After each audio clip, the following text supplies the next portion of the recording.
Welcome to my channel. Today's review is a little bit different. We're going to actually be reviewing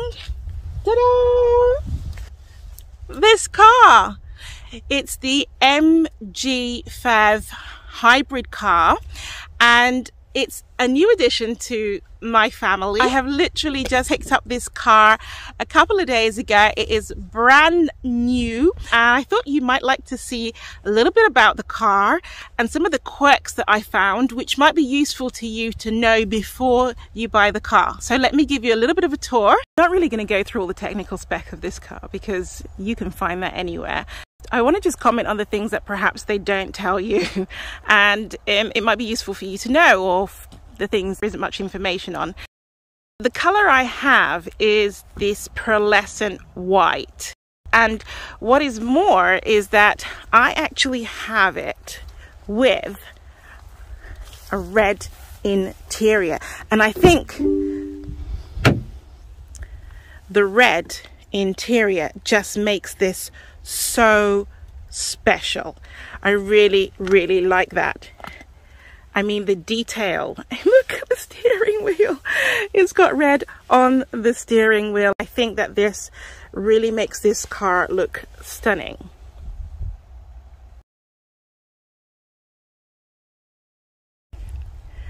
This particular model comes with keyless entry, but you actually do have to press a button to open this. Oopsie daisy, there, it's already open. It's not like you just pull the handle. And there are a few other things that are not exactly so intuitive about the car, but maybe I'll get to them later. I'm just going to open the boot, and I can do that using the key enter button, and if I press that, it should open the boot. So long press, and hey presto, this is one of the things I've noticed about the car, is that some of the features don't always work as you expect them to. So the car is actually open. There is a button just here, and there the boot is opening. I think that's important that that happened, because these are the little foibles that I mentioned, that sometimes the car doesn't do what you expect it to. Now, to close the boot, there is a little button there. Let's just see if I can close the boot with the key, if that will work. Long press, and it's not working. Maybe I have to start the car and stop again. Hold on. So the car was actually on, and it wouldn't let me use the key. Right, so I've turned off the car, pressed the button, and now it's working. I've only had the car 2 days, but these are some of the foibles that I've noticed about the car. The car comes with a charger, and this charger here is one that you can plug into your sockets at home.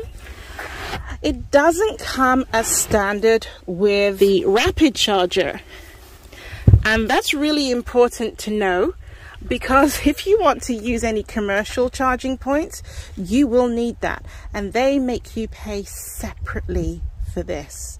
Something else that I thought was a bit odd, we actually do have some really nice mats here, but the car does not come with mats as standard.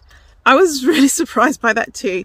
Now, the dealership that we got the car from was kind enough to include them as a deal, but know that you're going to have to haggle for those. The amount of space in this car is really good. I've got a full-size bag, if you can see that, on the floor, and there's plenty of room either side of that bag. They've also thought about the comfort of the passengers. I mean, look at these cup holders. Smart, huh? For those that need it, you can actually bring the seats forward. And there are plenty of cubby holes all around the car. Told you this car is new. Look, let's do a peel off together. Ta-da! In the front, you've got cup holders hidden under here, and that's quite unusual, I thought, and pretty nice feature too. One thing I thought that was really odd about this car, and I find it a little bit irritating actually, is that it's not possible to turn off the radio without turning off the whole of the info system.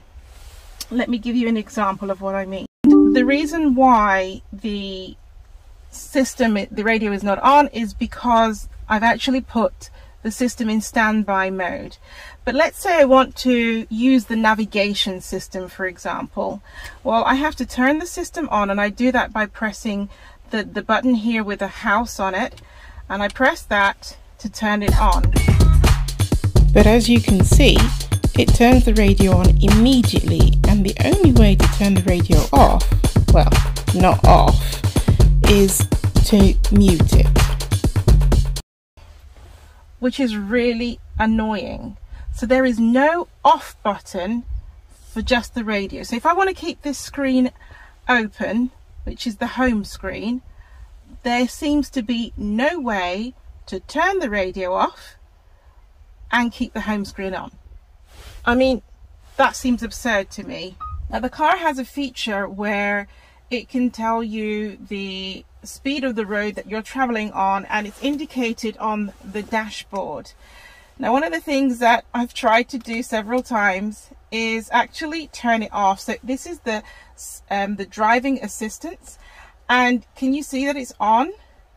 Now the interesting thing is that I actually turned that off before, and did you see that? Did you see that? Did you see that? And by itself, it just literally flicks itself back on. And this is something I've noticed about the car. It just has a mind of its own and does some things. It takes over when I don't want it to. Now the reason why I tried to turn it off is because there are actually two different places where the speed sign symbol flags up. One is on the dashboard and the other one is on the info system.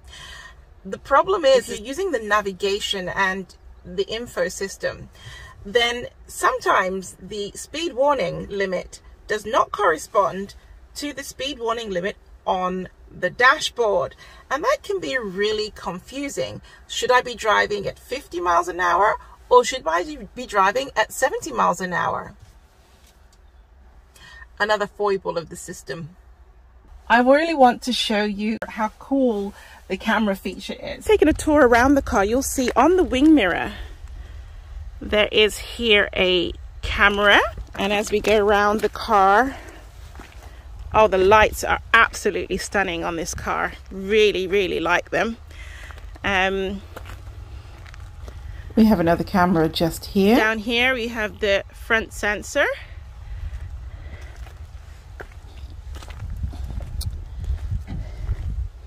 You have a camera on this side too, and then you also have a camera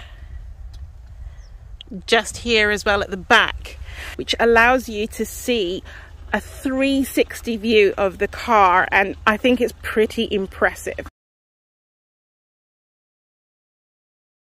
Let's just show you that in action.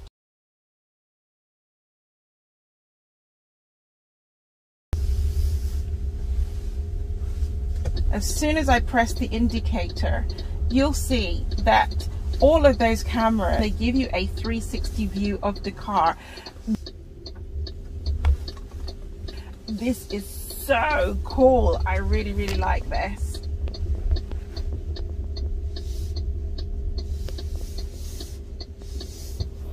Let's just take a moment to talk about another issue that I have noticed, and it relates to the phone and the Bluetooth setting. Now this is what the screen looks like when you receive a standard phone call to your mobile phone. You can see on the screen that I have the option to answer and also to hang up, and I can also use this button on the steering wheel to answer the phone as well. Hello. Hello. But look what happens when I receive a phone call via WhatsApp. As you can see, this is a completely different screen, and I don't have the option to pick up the phone. I only have the option to hang up. And if I want to answer the phone, I actually have to use the phone itself. Hello. So for me, that's a flaw in the system. You saw how the screen looks like when you're receiving a call normally, and when you're receiving a call through WhatsApp. Actually, what's happening is that it's going to a screen that you would use when you're dialing out, so you don't actually have the possibility to pick up the phone using the button that's on the steering wheel when someone is calling you with WhatsApp. You actually have to use the phone, which sort of defeats the object of having a Bluetooth system. So that's definitely a flaw in the software, and I would expect them to update that with time. The last thing I thought was more just uncomfortable than anything else was the position of the petrol flap opener. Let's see if I can show you.